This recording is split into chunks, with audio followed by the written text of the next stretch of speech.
Hello friends, in this video, I intend to teach you how to verify your account on ADSS. Go to My Documents, upload ID card, and address proof. Upload documents like a bank, statement, or a utility bill to prove your address. We click on Browse, and after uploading the document, you click on Save.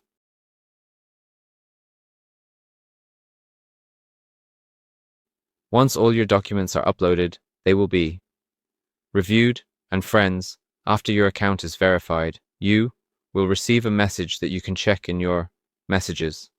And in this section, as you can see, it will notify us that our account has been opened and verified. Good luck.